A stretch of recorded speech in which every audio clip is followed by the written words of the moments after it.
5:30, the appointed hour for the Landmark Commission meeting. As such, I will call the meeting to order and ask staff to perform the roll call. Commissioner Abrahamson? Oh. Commissioner Barnett? Here. Commissioner Cornell? Here. Commissioner DeLay? Here. Chair Getz? Here. Commissioner Kearns? Here. Commissioner McGrath? Here. Commissioner Semnani? Here. Just a little note for the new commissioners. Make sure that you select the push button on your microphone and speak clearly and directly into your microphone when you have something to say so we can get it on record. All right, a quorum being established, we will proceed with the agenda items. As a reminder before we move on, of course, this is an open public meeting. Comments are recorded and become part of the public record.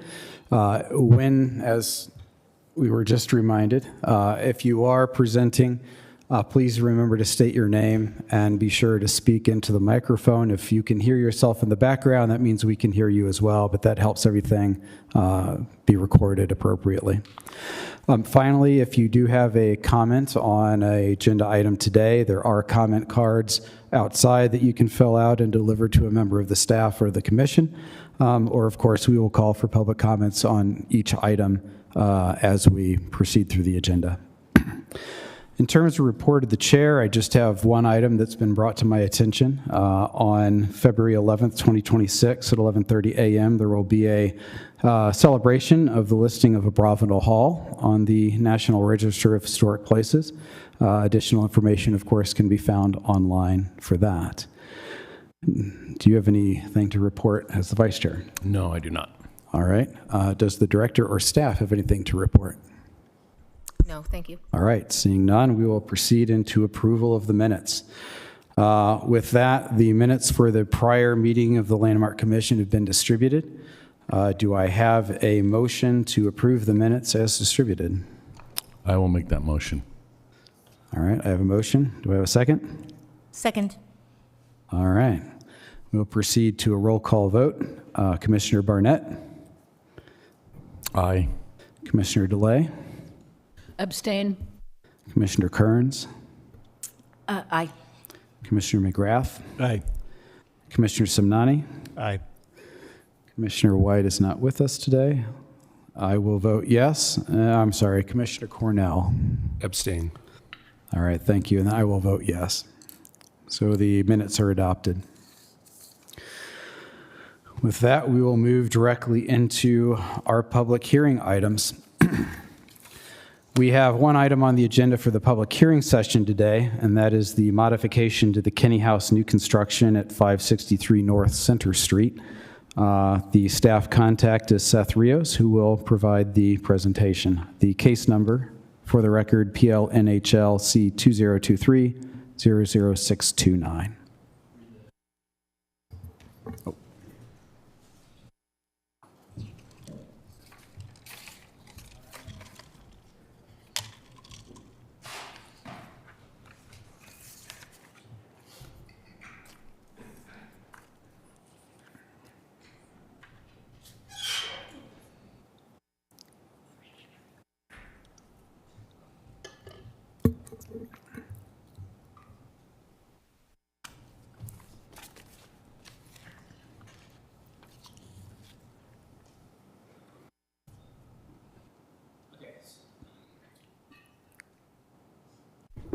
Okay, so this is a request to modify new construction that was approved in 2024. The changes essentially come from adding a window well to the front facade. I want to give a little background for those who are not on the commission. When this was approved, this project is located in the Capitol Hill Local Historic District, and it's a lot that's significantly smaller than the surrounding area and the surrounding properties on this block and in this neighborhood. That small size has led to several design challenges for this property. Normally, you can't have openings within 3 feet of the property line. The property owner owns the south, so they were able to add openings on that side. There's no openings on the north side, so that's why it has a design that's a little different. They brought this project to a work session in September of 2024. They incorporated that feedback at that meeting and then came back and received approval in October of 2024.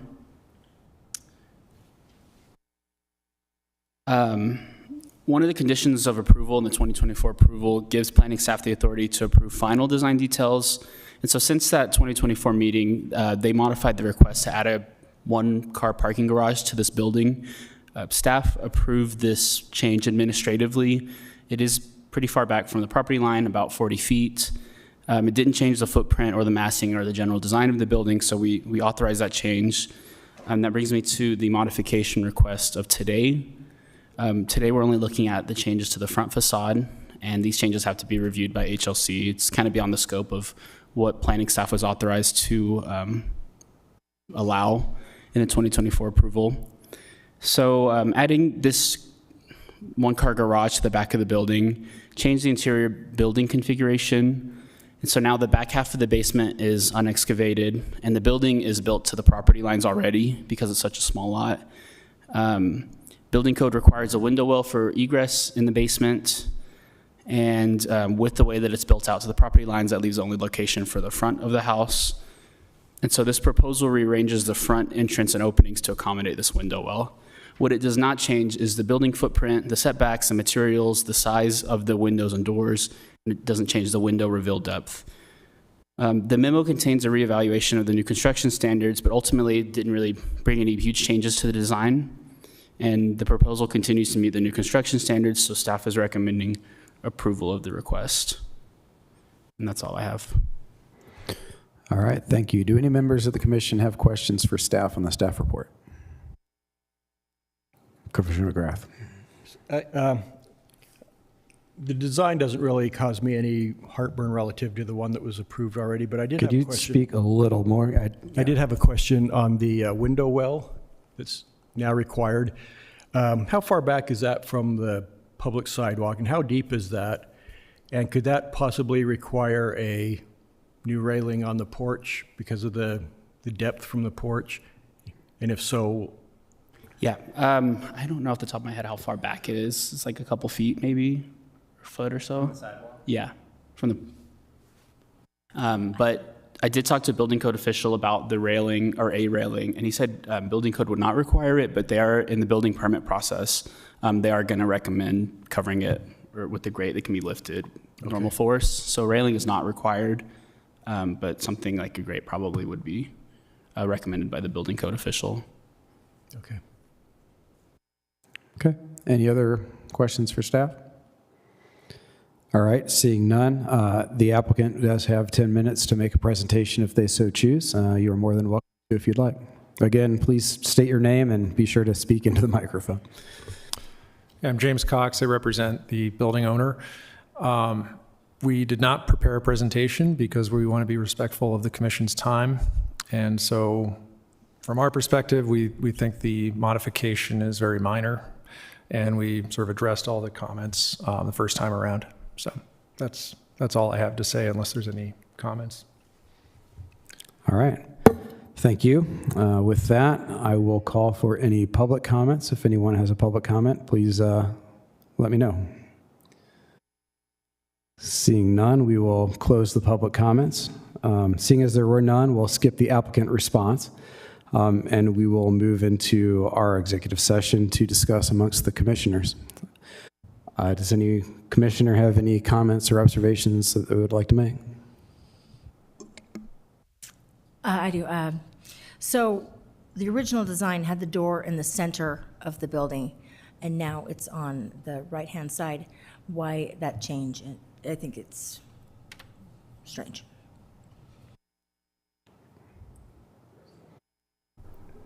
I can take that. My name is Dave Brock. I'm the architect for the project.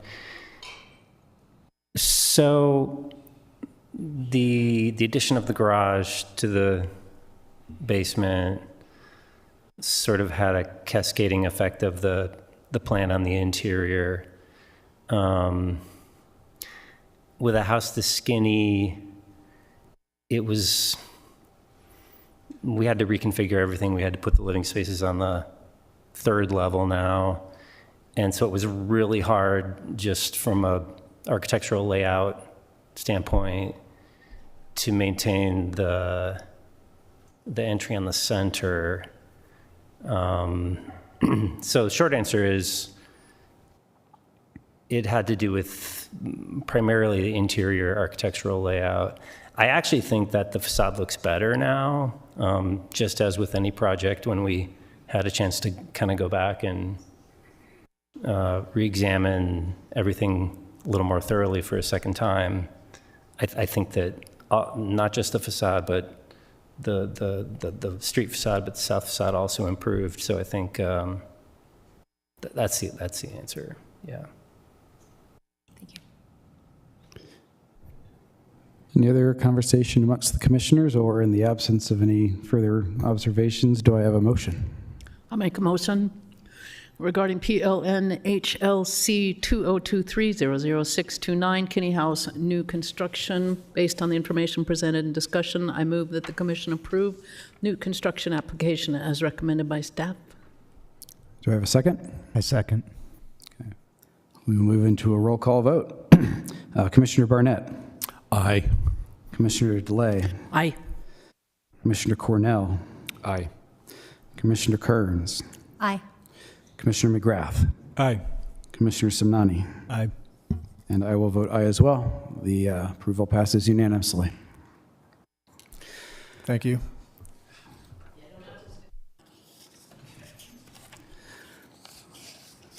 Feel free to stay if you so choose, but don't feel obliged. All right, that was the only item on the public hearing agenda. With that, we will move into the work sessions on our agenda tonight. The first one is the Capitol Hill Community Planning Update. I guess I do I? Well, I will close the public hearing, and we will move into the work session. Thank you for the reminder. Capitol Hill Community Plan Update, presented by Brick Olson. And I'm here too, Amy Thompson.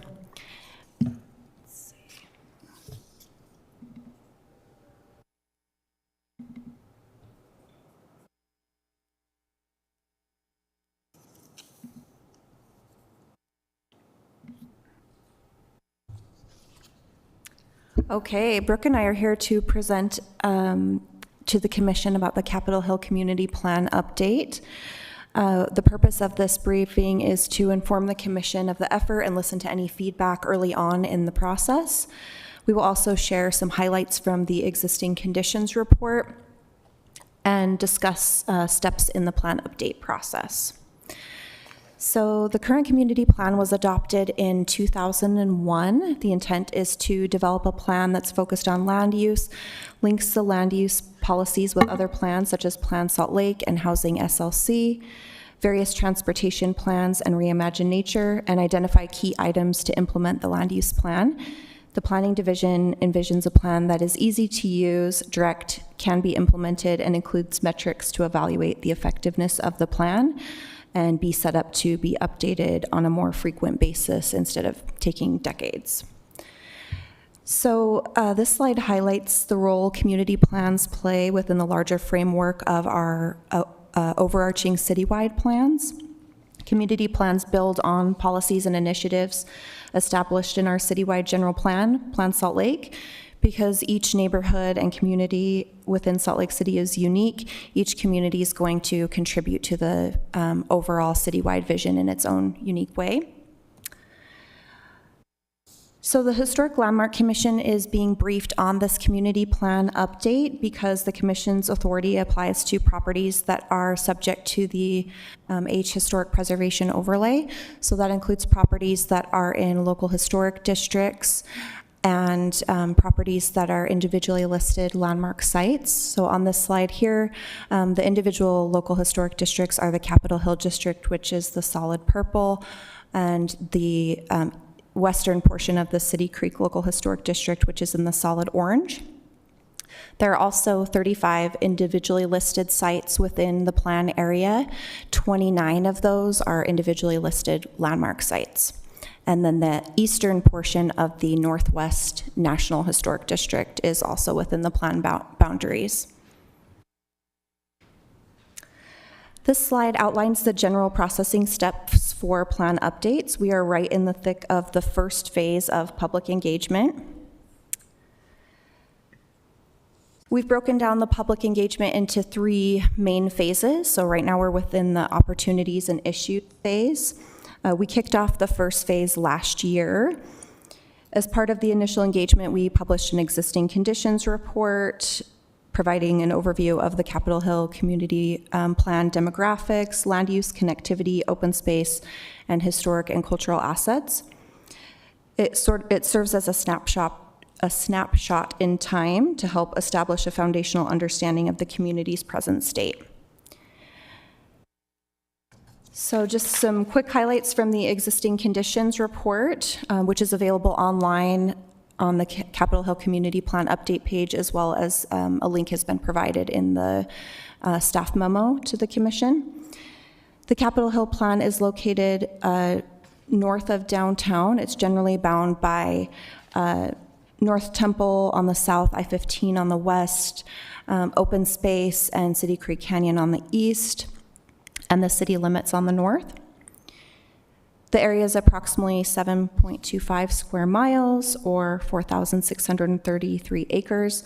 This is a view of the community plan boundaries within the other community plan boundaries we have within the city, as well as the plan area map. It's home to several distinct neighborhoods such as Marmalade, Ensign Downs, and Guadalupe, as well as an industrial area of the city. This is a quick snapshot of the demographics. Things vary widely among census tracts, so we ended up splitting that information. Capitol Hill is home to about 5% of the city's population.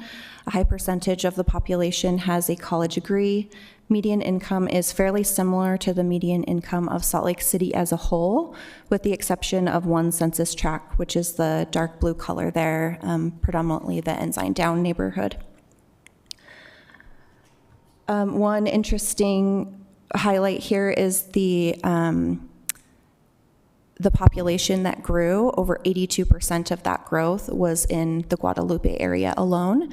That's largely because of the transit station that's within the plan area boundaries along North Temple that spurred a lot of that growth. Capitol Hill contains some of the oldest structures in the city, with portions of the plan being part of the original Plat A of the Salt Lake City survey. The oldest residential structure dates to 1852. This map is helpful to visualize the development periods within Capitol Hill. Over half of the residential buildings were constructed by 1920, which predates Salt Lake City's first zoning ordinance in 1927, so it's very reflective of a historic development pattern. In contrast, only 4% of the non-residential buildings were built by that time. Non-residential buildings were constructed much later, between 1960 and 1980. I will turn it over to Brooke. Thank you. So as far as land use and zoning, Capitol Hill has the broadest range of zoning and land use types in the city. A large portion of the area is zoned open space and manufacturing and extractive. 12% of the land is zoned residential, 3.5% is residential mixed use, and 2.5% is institutional and public lands. In terms of housing type, the majority housing type in Capitol Hill is apartments at 65% of the total housing, occupying 17% of the residential land area.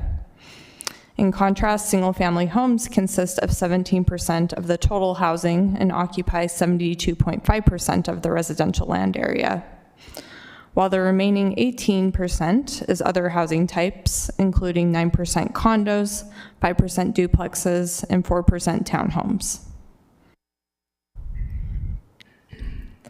The median home price in Capitol Hill between 2023 to 2024 was slightly higher than Salt Lake City as a whole, at $582,500. The number of cost-burdened households, which refers to those that spend more than 30% or more of their income on housing, was lower overall in comparison to the city as a whole, with 15% cost-burdened owners and 33% cost-burdened renters. There are a total number of 691 deed-restricted housing units across 9 projects in the planned area, including 7 rental projects and 2 ownership projects.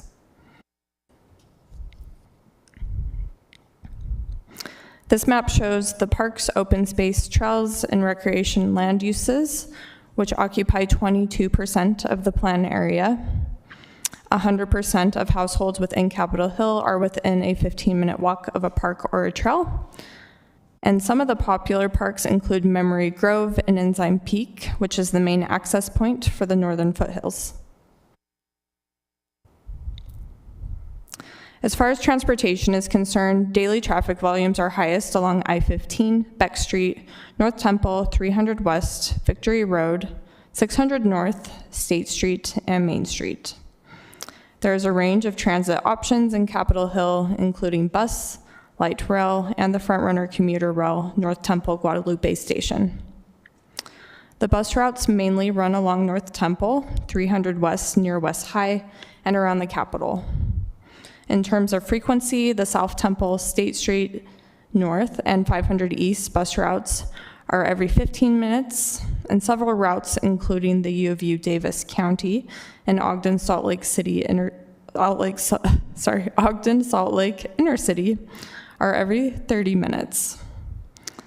UTA generally operates on a 15-minute frequency for tracks and 30-minute for front runner service as well.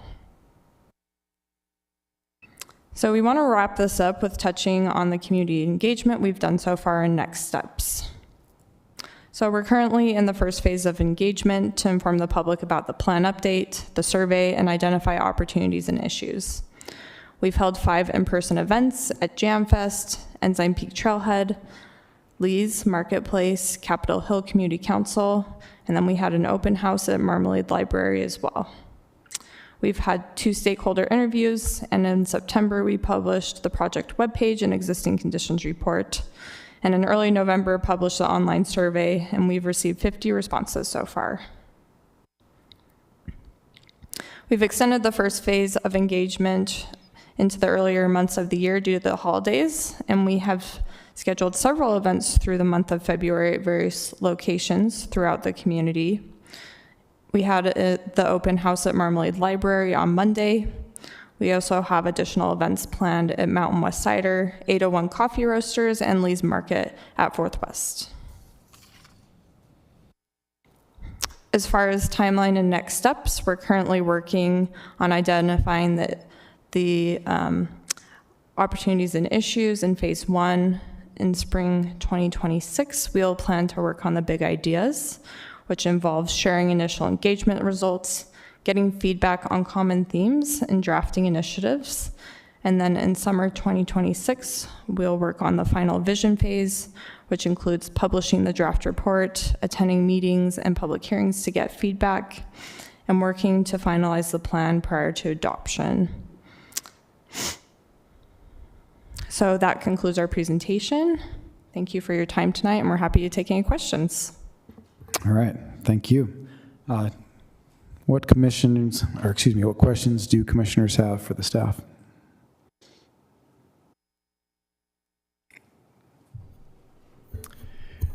You didn't mention it tonight, but in the report you had an analysis of traffic counts.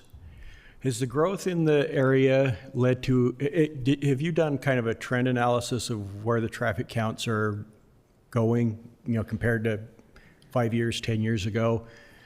Has the growth in the neighborhood led to significantly increased traffic counts, or has the new transit stop kind of led to more walkability and less traffic counts? Do you really have a sense for that?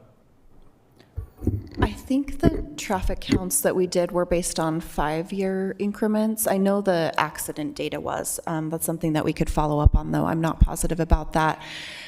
We haven't really done a deep dive into how that has changed over time. We've done that with some things like the population at the request of the council member that's over this district, but that's certainly something we can look at. There's a number of different traffic studies that are going on in this area as well, kind of in tandem with our process. One of those is the West-East Connection project that transportation has a consultant working on. The plan area is much larger that they're looking at, but it involves West Marmalade area and kind of focusing on how the freeway and some of those barriers impact transitioning from the west side of Salt Lake City to the more eastern portions, which includes some of this plan area. And then there's also some UDOT projects going on along 300 West that we have been communicating with UDOT about. So I don't have an answer to your question specifically, but we'll definitely look into that and get some more information on how that has changed over time and how that impacts how people get around the neighborhood. What UDOT projects? How are they going to mess up more? Come on. Do you remember what you were saying today? I know that they're working on 300 West. I think they were looking at just some improvements to like landscaping and things like that, but we do have a meeting next week, so we'll have more information about that and can pass it along. Okay. How much of this is contingent on amendments to SB 195 this legislative session? of the transportation type improvements. So I think right now, as it stands, there are some limited things that we can do in terms of traffic calming, at least from my understanding. Catherine, if I'm speaking wrong, please speak up. But our plan is largely focused on land use because we're, yes, land use people. But it would impact maybe some of the policies or the initiatives that come out of the plan, depending on what comes out of that particular bill.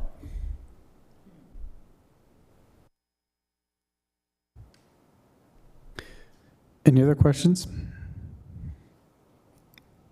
All right, seeing none, thank you very much. Thank you. Thank you. With that, we will move on to our next work session item, which is consideration of new construction application briefing. That will be presented by the staff contact, Aaron Barlow.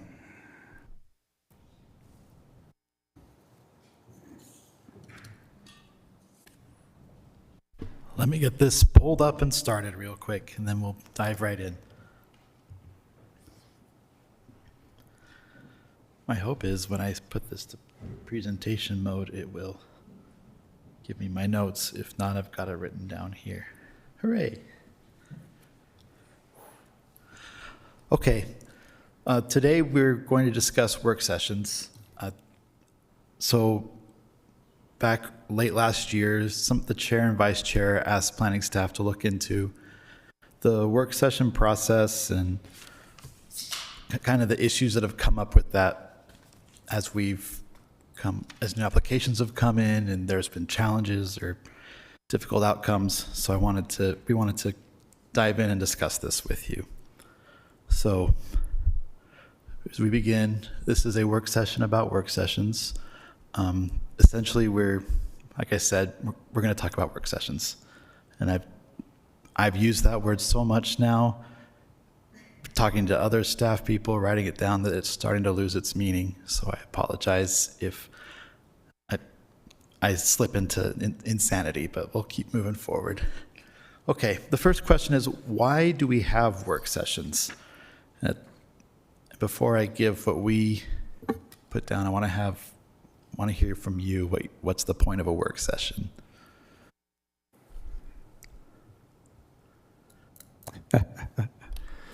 Well, I'll kick off that part of the conversation. I think in my experience and the way that I find it valuable is the work session is an opportunity for the commission to look at an upcoming project before it's actually presented for formal review.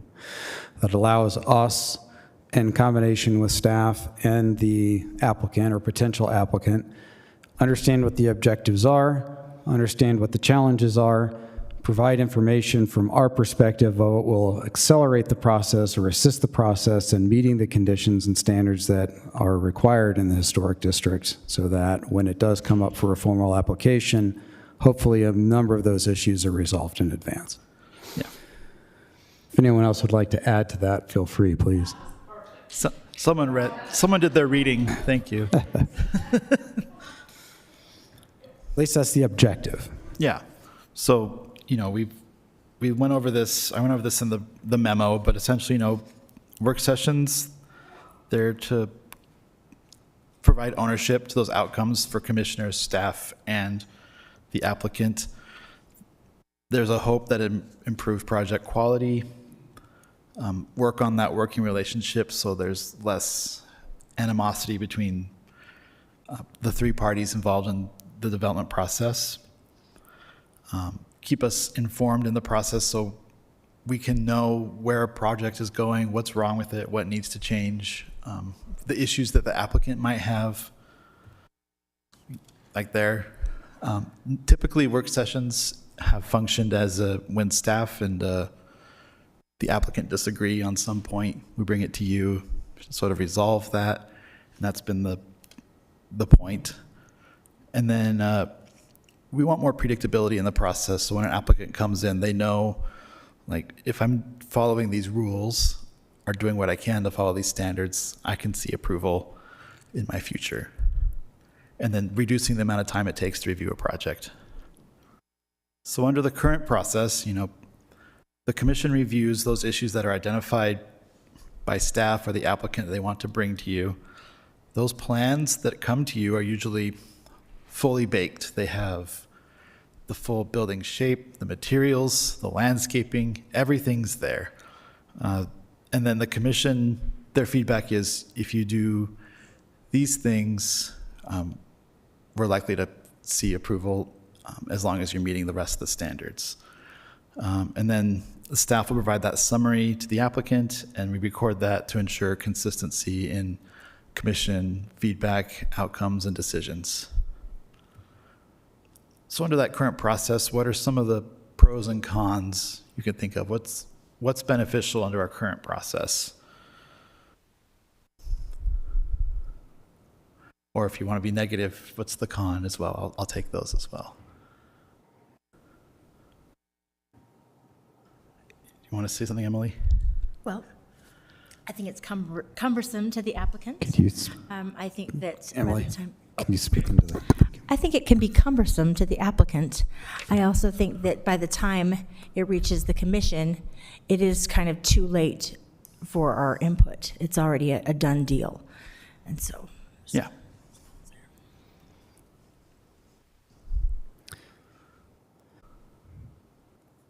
Well, we want active participation here. I'm not going to call out anyone, but I would encourage commissioners that have been on the commission and been through work sessions for a while to provide their input on their experience. I would just add that, yes, it is cumbersome to the applicant to go through that lengthy process to develop, plans, elevations, materials, things like that. So there's a lot of time and money spent on that side. I've been on that side of the table before, and you sort of are hoping for the best. Yeah. When you come here. Yeah, but under the current process, we're really focused on specific issues with the project. When it comes, staff has said, here are the things you want to talk about, and we're going to try and solve them. And we have full plans. We have kind of the complete context, and typically, we can give direction that has specific steps towards approval. There are issues. Since we're focusing on specific problems with the project, there might be things overlooked. We're not doing a standards analysis. We might bring it to the public hearing, and actually a commissioner may notice, oh, I don't like this one thing. It doesn't really meet the standards that we didn't focus on at the work session. We're also coming in late to that design process. They're fully baked, and when a developer has to revise those plans, they got to take it all the way back to the beginning, talk to all their stakeholders, review the materials. There's a lot of steps to that.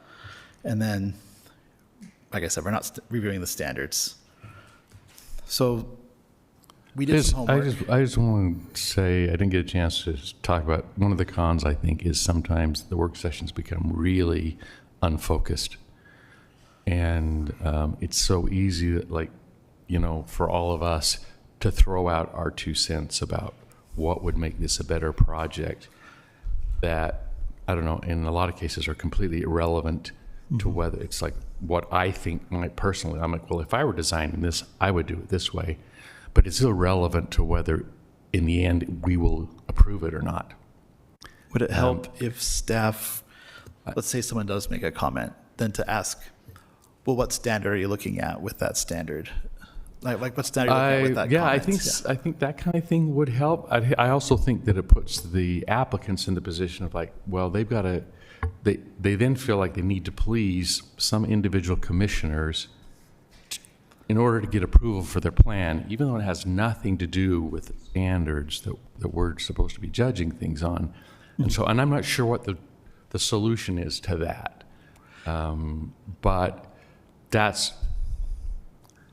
my biggest frustration with the work sessions that we've had, is it's like, what are we really talking about here? Are we just all pitching our ideas of what makes good architecture?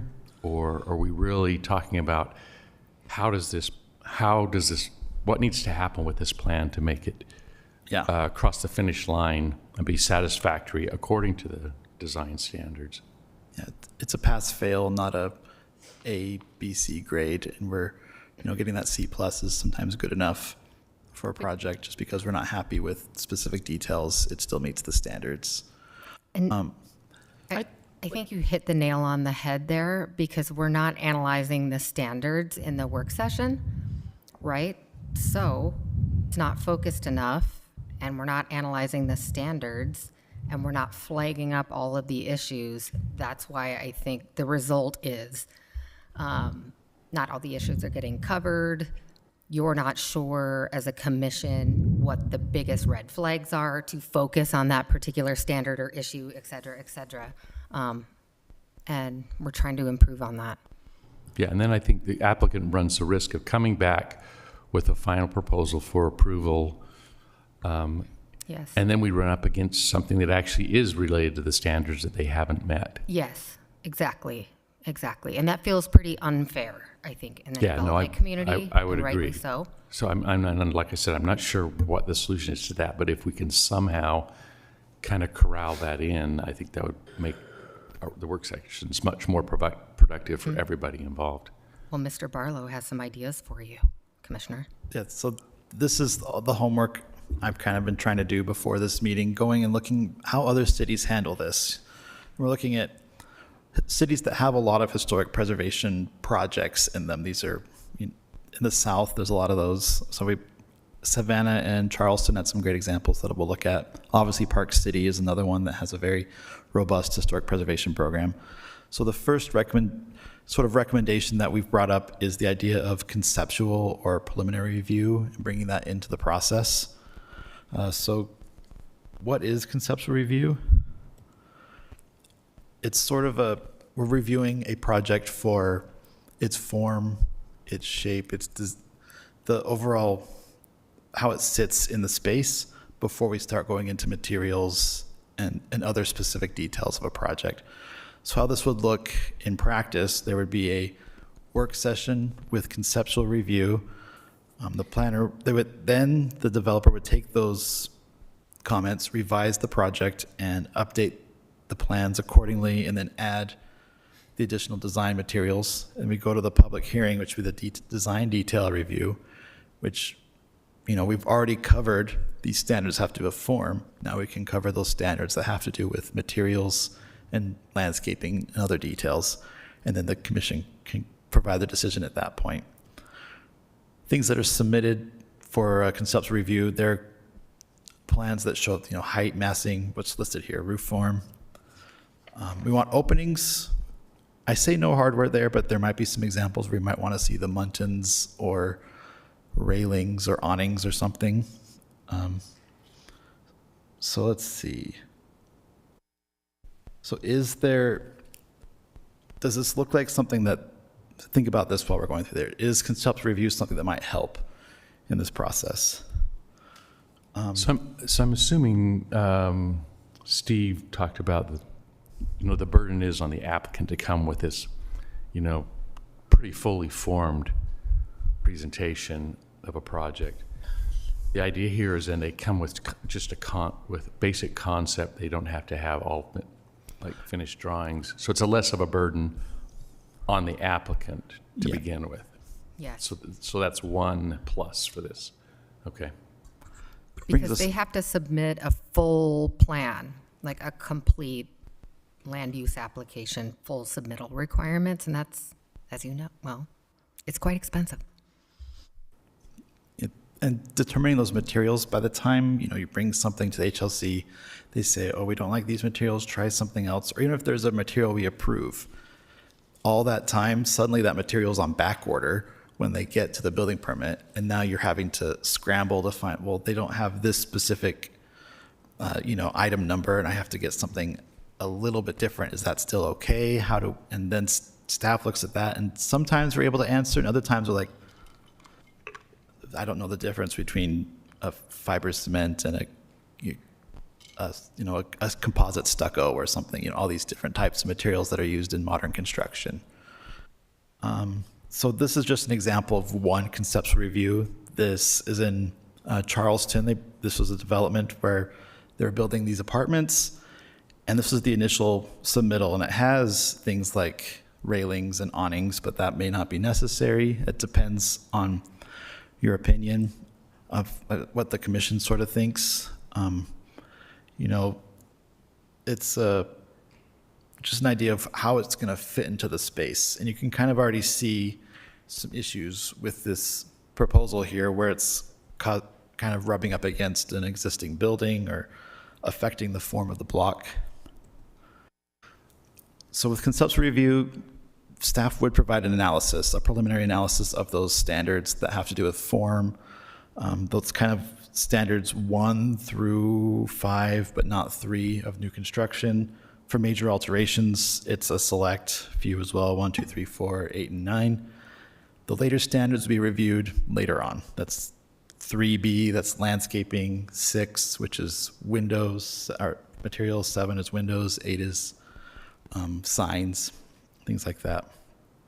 Another piece of this is requiring a timeline for the applicant. Once you get that work session, if they don't bring it back within an amount of time, the feedback's gone and they have to come back for a work session, or the application's voided, sort of like what happens when we request changes for a project and we're ghosted, and after 30 days, staff has the authority to void that application, which has happened a couple times. Just a question on that. So a deadline, most of the deadlines that they have to meet, I don't know if they are set out in code. There's nothing really in code now. We could set that out in code. But I guess I've never seen us set a deadline. No. So I guess where would a deadline be set? Because if we set it, it seems like it's pretty arbitrary. Yeah, we would negotiate it with, the way it would work, and it has worked in these other cities, is it's negotiated with the applicant and staff as sort of part of that recommendation or conversation. They say the applicant has agreed that if you are happy with this proposal, or if you need some modifications, they could get it done in 90 days or 6 months, depending on, you could up that if you're asking for more than what staff recommends in the work session staff report. But staff would kind of give you a number at the start to work up and down from on that. And that's just one idea we're throwing out here, because what we don't want to have is a project sitting in purgatory forever and never getting really approved. Staff would probably close that application, but we want to be able to kind of push these applicants along so they have some ownership in the processing time. I guess that's what I'm wondering. Like, what do you do?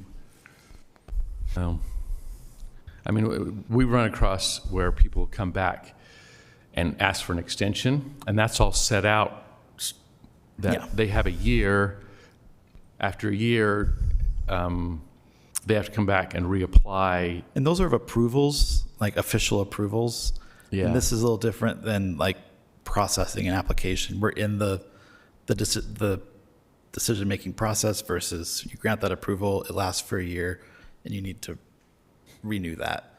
And here, we just don't want them sitting in the application forever, and we want to nudge applicants along if we can. So they're because now there is no parking spot for applications that haven't actually been formally submitted, right? Is that?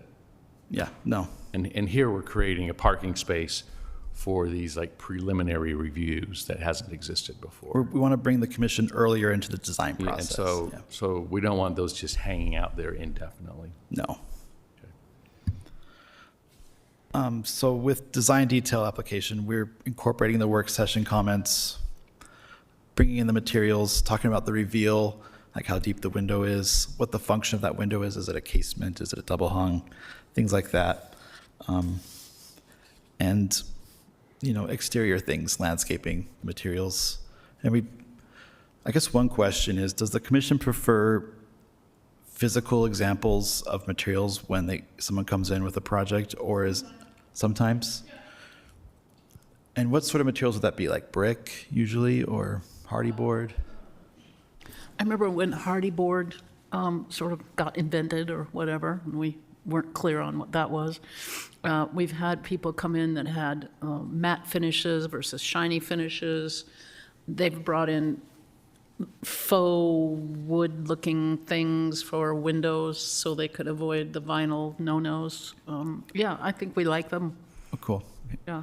And we still want that specification sheet for the material as well, so you can get an idea of what it's made of and its I think it's warranty. particularly helpful if it's I don't know, I guess brick, like we mostly know what brick looks like.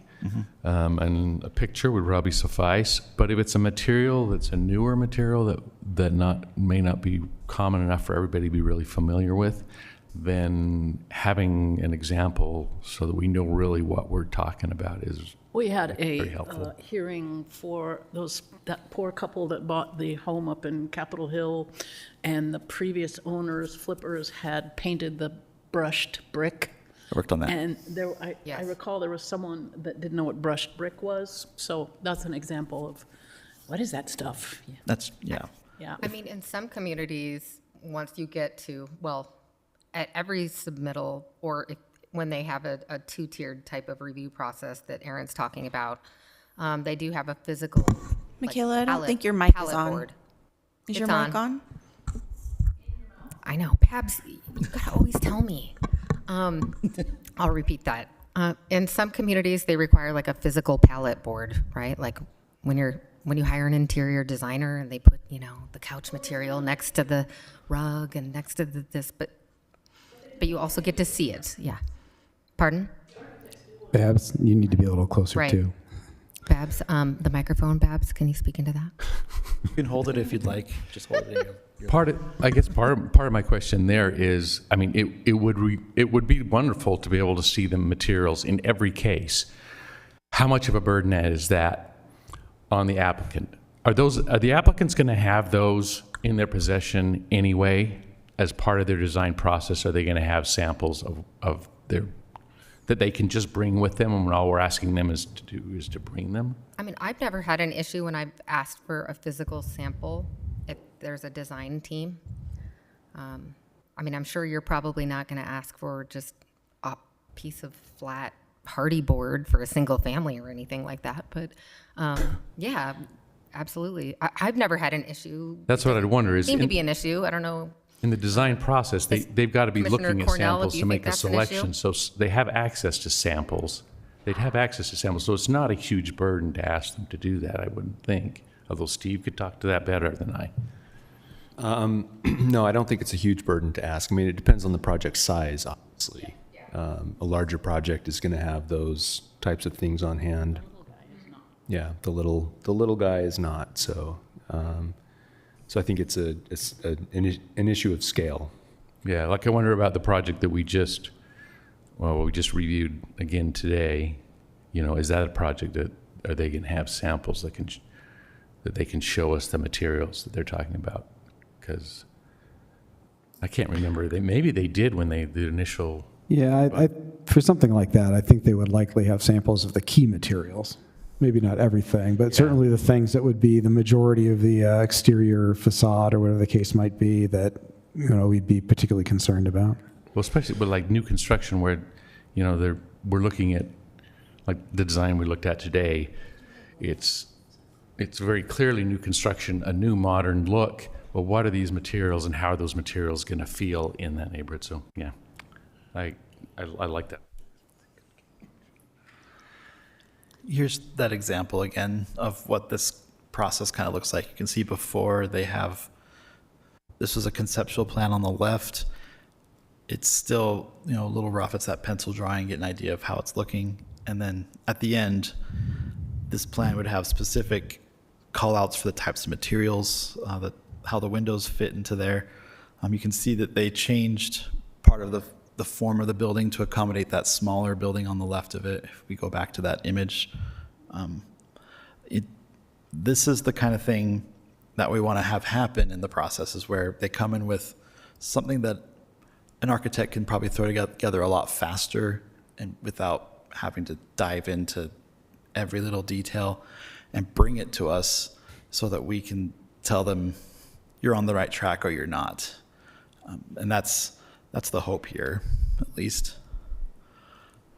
So then this is just finishing up this concept of a process. they incorporate the feedback into the plans, they add those design details.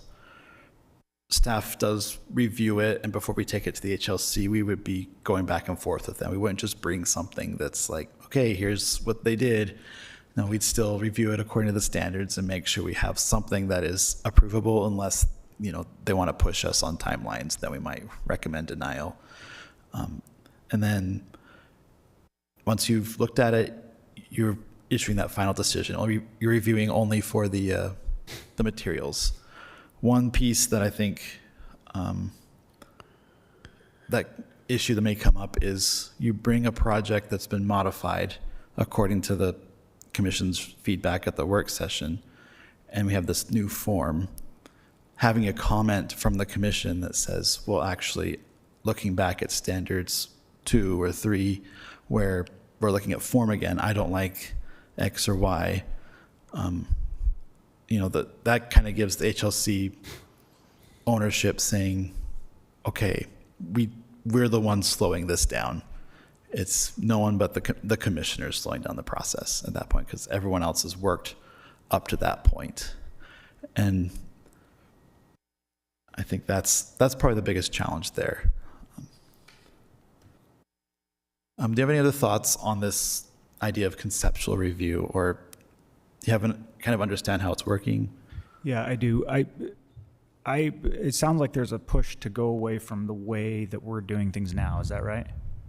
It's more of like creating an option for applicants to bring it earlier into the process. Improving it. We'd like to improve on, we tested it out for a few years and just improve on it, for the purposes of the commission, for the purposes of the design team, for the purposes of the developer who's redeveloping a site or building. That's the purpose of this. So my concern. May I say something real fast? I know that we can hear in the room, but even with the microphones, you really got to get close to it for it to be on the public record. So just a reminder that if you can't hear yourself in the background, you're probably not close enough. So okay, my concern with getting the commission involved earlier, or let me say it the other way around. The thing that I like about the way that it's done now is, and this may be the lawyer in me, where we like to reduce the issues that we take in front of a judge and refine what the law is and what the facts are, and resolve everything we can before it gets there, and then take only what we have to the judge. Yes. So the way you do things right now is you take the application, we get a very tidy report that says, here's what we've resolved administratively, here's what gets a COA at the administrative level, here's the narrow issue that we're worried about that we need the commissioners to comment on. And I think this concern can be resolved somehow. I don't know how. My concern is that we as commissioners might take it upon ourselves, if we get involved too early in the process, to have our opinions bleed into areas that they don't need to bleed into, because they're not appropriate for our jurisdiction. They're appropriate for administrative level jurisdiction. And hopefully we're not sharing opinions. Hopefully there's a more guided, analyzed discussion for the commission to keep the opinions that Commissioner Barnett was speaking to from arising, that are arising right now, or I have seen arise, right? And breaking it up, because, and I take all your points absolutely, and I think that's our goal too, is to reduce issues, but to do it in a bit of a tighter way. There have been some bigger development projects, over the past 10 years where some work sessions were great. Some work sessions, there was just so much to take in that at the public hearing where a decision was going to be made, if other comments or conflicts with standards came up, the design team or developer felt broadsided, even though it's absolutely legitimate if more came up.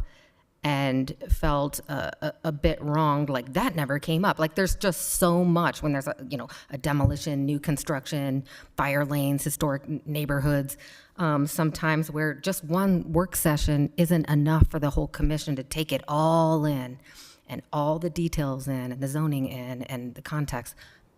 Just sharing. One way. The second issue that I want to make sure we're mindful of is, especially in the context of things like insisting on requiring a sample. For institutional level builders and even for smaller developers, I don't see a problem with that.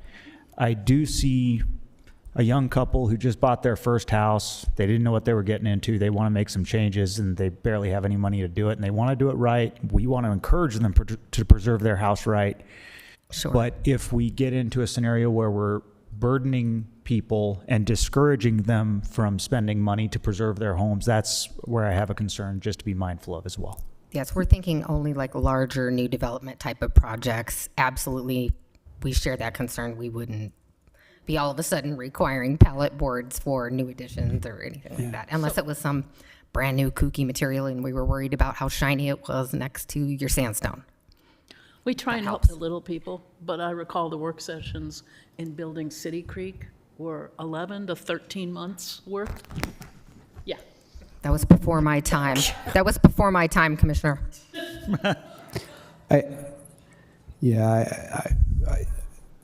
I know you've got more presentation. Yeah, I want to and hear. This is Would that's you the point rather of this. go on before we continue comments, or? Let's stick to this conceptual review because we'll be moving on to a different subject in the presentation. So if you have any more conceptual review comments, I just wanted to address, go ahead. Okay, yeah, I wanted to clarify one thing that just came up. So is the sort of the proposal here that this would be a mandatory or this would be optional? This would be an option that applicants could choose, a route they could choose if they wanted to, or they could just do their plans and come have them reviewed by staff and then come before this. The world is our oyster. Optional, Yeah, I mean, it can be optional, absolutely. It could be but mandatory. perhaps strongly encouraged.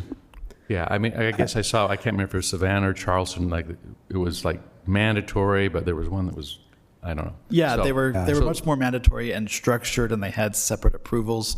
Some of those things just don't work in our statute, state law, our environment that the city's in, and the Yeah. legal. So do you environment, but- see maybe this being like something where someone comes to the staff and the staff looks at it and says, this is pretty complicated, we would recommend that you do a work session to save yourself a lot of trouble. Exactly. Yeah. And then they could say yes or no, but okay. Yes, because I think even though our work sessions aren't entirely perfect yet, and we're trying to improve on them, we have received better feedback from the development community who's availed of them. Okay, that's good. But we've also sent things back from us saying, I think this needs to go into work session. Yes, The picture's too broad, the issues are numerous, and it just helps us help you. Yes. And then you help us figure this out. Some of them are really large, so I love that we have that option to throw in, to delegate to a work session, and I love that the public has the right to ask for one as well. The other kind of concern that I have when we give conditional approval, it's always, well, approval based on making this change and this change and this change. Is there a way to do this so that the applicant goes away with a really clear message as to what the commission, not a few individuals who have, who speak a lot. Yeah, we could follow what some of the other deciding bodies in the city do, like So, city yeah, is council. there a way so that they can come away with, okay, this is the direction we have been given by the commission as a whole? Having a straw poll, like if we're bringing up an issue. Yeah, no, and because I think that would be really helpful both for us and for them. Absolutely. And just to kind of go off your conversation about worried about where the conversation will go and kind of their comments sort of expanding under this process. It's still very important that when staff come to a work session that they have specific questions or like a very focused, this is the feedback that we want, even with the standards review already there, so that we're keeping the conversation in Focused. where we need it and not in these other areas that aren't necessary. So as a practical matter then, when the application's received, could a planning director make a recommendation as to whether it should go for a preliminary work session or whether they should go straight to a staff report and then a work session? We do make recommendations. We absolutely make recommendations all the Okay, 'cause time, and they're taken. I don't want to open the floodgates of we're holding Right. preliminary work sessions before Absolutely we really not. know anything about the project, and Sure. all our questions are wishy-washy. I'd like to hear, honestly, from planning, what do you think about this earlier on? I love the way it works now. I'm open to it because I've never experienced it the other way. So maybe this is something where some applications do go to a preliminary planning or preliminary work session and some don't, based on planning's discretion. Yeah, it's really going to depend on the project. That's why it would be an option having that. And staff would obviously review it for the standards before even bringing it to you for a work session. We'd look at it and there may be resubmittals before it gets to that work session step where we say, this isn't going to work. You need to fix these things before we can bring it to the commission to see if they are okay with the form of the building. And they haven't spent as much money necessarily, right? With full plans, floor plans, dimensioned elevations, like it's a lot. And so, if there's less to review, super focused, they get a targeted discussion, a memo from that planner after a work session, essentially, maybe straw poll any giant issues. That should be well received to spend money for the next round, right? I feel confident with the mass, the scale. I know how many units are going to be in this property, et cetera, to receive and continue forward. Yeah, so a couple of years ago, maybe 3, we had a couple work sessions, as I recall, about the Trolley Square development on the north side of, I forget what south it is on Trolley Square. What's that, 5th South? Yes, good thought. Mm-hmm. And, that might be one of the perfect examples for what we're trying to achieve here, in that they came with a relatively fully developed set that had issues. And there were a lot of comments the first work session and some fundamental things. And I would say that a lot of the standards are relatively straightforward in that this is the standard, do you comply, yes or no? Mm-hmm. When it gets into the conceptual area and we get into some of the standards that address, does this conform with the nature of the neighborhood? There's a lot more subjectivity than objectivity on that occurs at that conceptual stage. Mm-hmm. And in particular on that one, I remember that I try to approach the work session with the open mind of, I'm not trying to redesign the building. Right. I'm looking for things within the design that they have that are problematic from the perspective of the standards. Mm-hmm. And in that case, they had a big 5-story block wall facing a historic building, which does not function. And they addressed that in the second work session, but I think that they would have been well served with the conceptual work session where that would have been identified before they had completed all of the unit plans and the parking and so on and so forth. So I don't know that I want to see a lot of the structural details, or not structural details, but a lot of the material details addressed at the public hearing work session, because I think that opens it to potentially a lot of feedback and rejections that are unnecessary based on materials. But if we had more shorter, more focused work sessions, one at the conceptual stage, one at the detail stage, and then that final public hearing that would probably be, in my view, a more efficient process, and possibly one where we could develop not checklists per se, but a sheet for each that these are the items that the commission needs to focus on to benefit staff, to benefit the users, and to benefit the commission at the end of the day. That would be a guide to help focus what those conversations are about. Probably faster turnaround between those work sessions as Yeah. well, right? 'Cause Love they- it. For the record, it was across the street from Trolley Square. It doesn't belong to Trolley Square, and we don't have an interest in it. Yes, not related. It's It's just, a different development. Yes. Yeah. Let's move on to the next suggestion, which sort of is kind of an easier one to implement, is the pre-application meetings. Right now, when someone has a new construction, it's just strongly encouraged that you meet with staff beforehand. But sometimes, they're just going to submit something and we take it and deal with it. Previously, that's not a requirement anymore, but we had a transit station area districts, and before we could review those, they had to go to a pre-submittal meeting and get feedback and comments before we could take the application in and review it, and we'd actually require them to go do the pre-submittal, receive that application.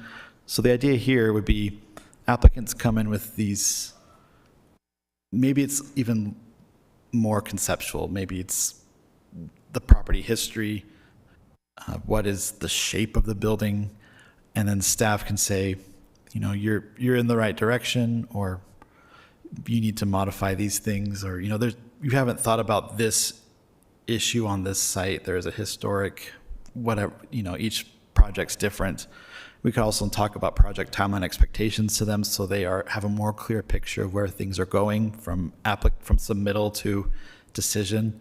And in other cities like Park City, they have a very extensive pre-application process where you're doing deep research into your property and looking for anything historical, and they have a very different context than we do, right? There's a lot more going on there, but it's still something worth looking into, where we're not Park City, but when you submit an application, you've done your research, you've talked to staff, and requiring that could be an option for them as well. So Can I just add to that too, over the years, because I feel like I just keep aging and aging here, but it's great because I have good examples, is you don't know what kind of design team is coming in, right? Like, okay, great. If it's Steve Cornell, I know it's going to go great, right?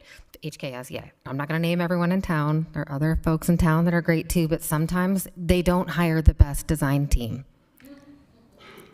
right? They design someone from, I won't even mention places, but someone who has never worked in an urban environment, never worked in a local historic district, isn't even remotely familiar with historic preservation, comes in with like fully formed plans, and it's just kind of like, oh Lord. So it is good to have a pre-application meeting to go through all of those things. We've been talking specifically about new construction. Are there ever cases where it would be useful to have this as an option for alterations or additions, or? Yeah, there would be, especially with the pre-application, you're working with an alteration. That site's going to have more history than a blank or a vacant lot, and we'd want to still look at that and see what they're going to do to the site. So it could be the same thing option that someone might be encouraged by staff to do a work session before, regardless of what kind of project it is. Sure. Yeah. There could be multiple things going on. Maybe there's a demolition. All right, Maybe we've just there's been new talking construction. specifically about new construction, so that's why I Just was wondering. redevelopment. Yeah. no. That was going to be my comment too. Thank you for addressing that. Yeah. Because there are projects. Because you don't see what goes on behind the scenes, and it's sometimes chaotic, Michaela. So Yes. I think that we see less of those in part because you're generally not modifying the exterior of the building, so that the conceptual concepts are already fixed in place for the most part. I mean, there are work sessions on existing buildings, but they seem to be fewer and further between versus new. That's what I would expect it to be, Yeah. but it does seem to me like maybe it would be helpful in some cases especially when there's a large addition they're proposing, something that it's Yeah. basically a new construction. It's just there's this historic feature attached to it.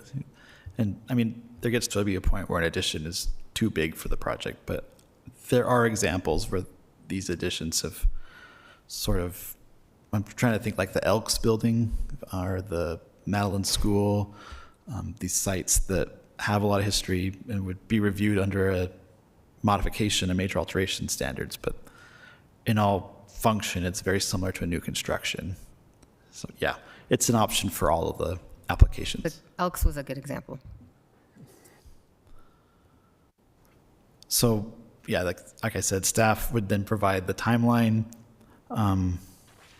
what is they need to submit for that preliminary review if they want to do the session, because we're not just going to take someone to come in and brainstorm with the commission. That's not what we want this process to be. We're not going to give a developer time to sit in front of you and ask your opinions.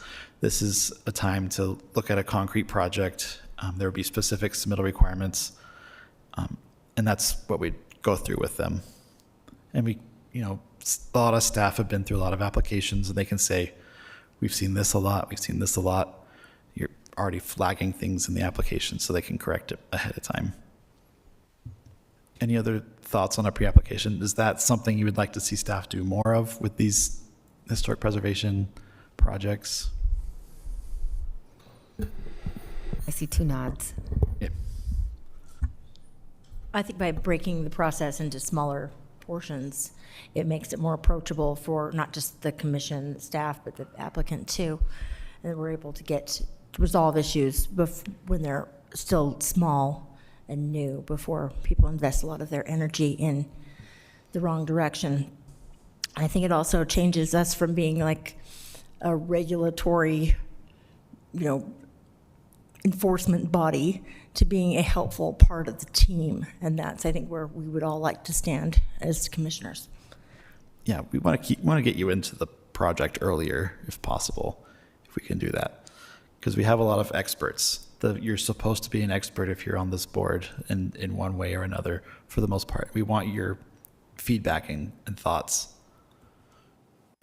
So that I do think that the success of a change here is going to rely highly on how involved planning is in framing the issues particularly and making, So like making sure when we do come to you, it's not just a broad, what do you think? We don't want that. I've learned from experience that never works in any body. yeah, don't give us a blank check, please. That's going to be a problem for. So in the short term, the effort is we want to kind of pilot this if we can. We'll work with our attorney's office to put together a legal process where we're creating these submittal requirements. We can bring it to you, like start to test out this conceptual review. We wouldn't be able to start that 45-day notice period until we receive all of the materials, the design, the details and stuff. But I know we've got inquiries from developers trying to get to you guys sooner in the process, so it's just an option for them. And then we would also update the pre-application requirements to meet with staff, have submittal requirements for that pre-application so that we can work with them and give them usable feedback. In the long term, we'd work with you to develop what your ideal conceptual review process would look like, probably come back and kind of lay that out and then develop the code and take it to city council and see if we can get something codified that's a little more permanent if that pilot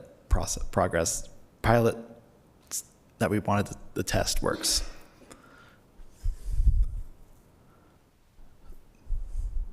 So sounds good to me. Yep, and that's the end of my presentation.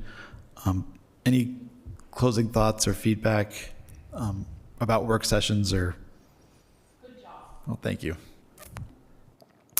Do we have any potential work sessions on the horizon that you know of?